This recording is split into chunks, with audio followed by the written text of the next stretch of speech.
Here's one that's going around. Flying spaghetti monster. Any of you have heard of the flying spaghetti monster thing?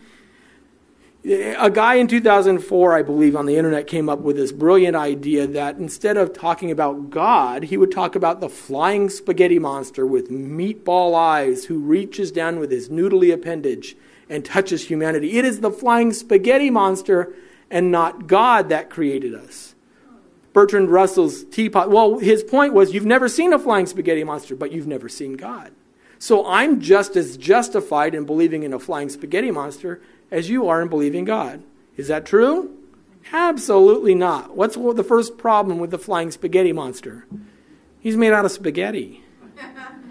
And I mean, it sounds like a joke, but if you think about it, if the universe is created by God, and if the universe contains all matter, energy, space, and time, that means whoever created the universe has to be spaceless, timeless, without matter, and maybe of infinite energy, or able to portal the energy. But he can't use the energy around him. He has to be the source of all energy. Okay, you following me?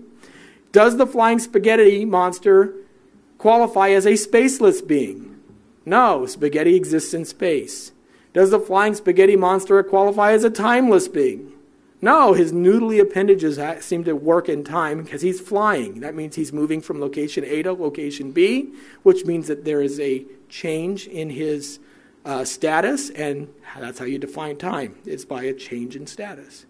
So he at least has mass, and he at least has time.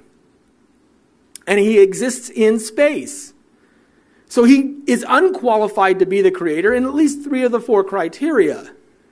So no, the flying spaghetti monster is not a good counterpart to God, because the properties that exist for God, he doesn't fill the bill. We are more justified in believing God than we are in believing the flying spaghetti monster.